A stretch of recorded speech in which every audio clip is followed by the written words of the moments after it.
Hey everyone, and welcome back to my YouTube channel.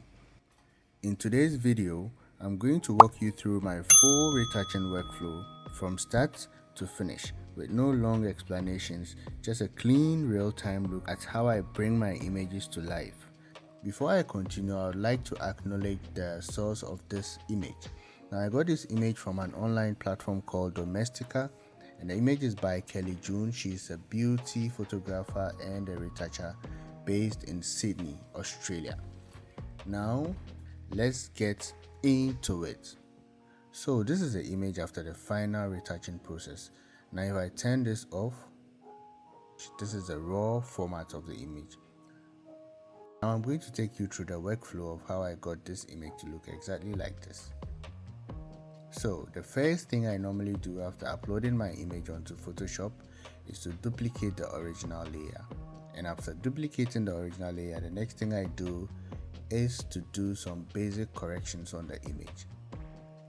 Now what I do is that I remove blemishes, I remove unwanted hairs from the image. And let me turn on that layer and let's see how that looks.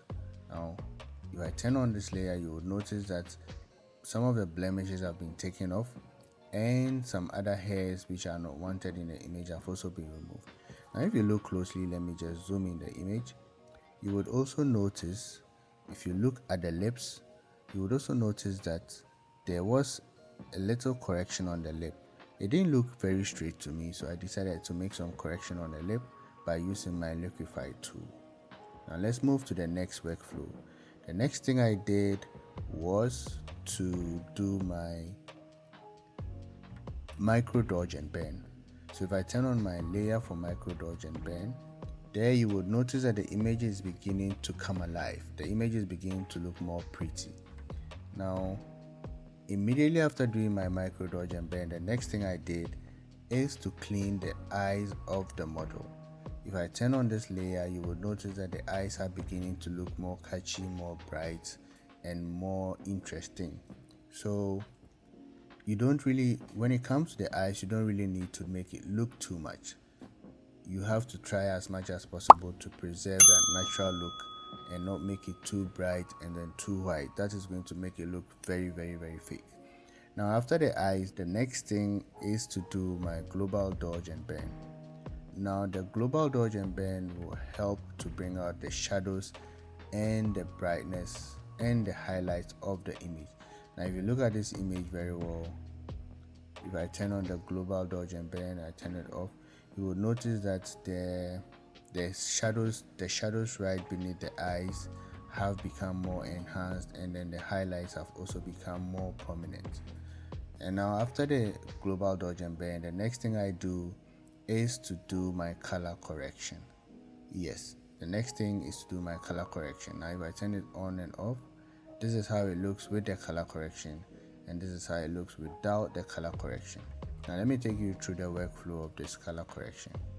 Now the first thing I do with color correction is to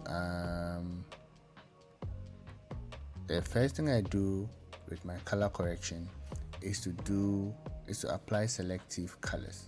Now with this particular selective color, the simple thing I did was just to enhance the color of the leaves in the image.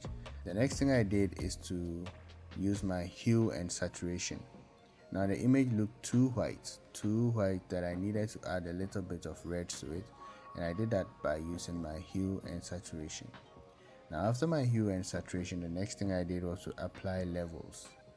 Now the levels enabled me to add more brightness and shine to the image. If I turn it off and I turn it on, you see the difference that the levels made in this particular image. After the levels, the next thing I did is to apply some color lookup. Now the color lookup gave it some little bit of warmth and made it look more catchy and more beautiful. And then after that, I was done with my color correction. And then the next thing I did is to apply some curves to the image.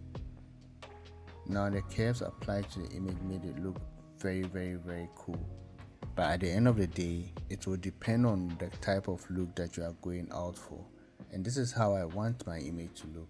And that was why I color corrected it to look exactly like this. So yes, this is basically the workflow of how I got this image to look exactly like this.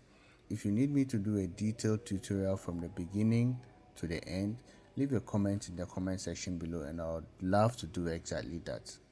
Thank you for watching today's YouTube tutorial. See you in the next one. Ciao. You know why.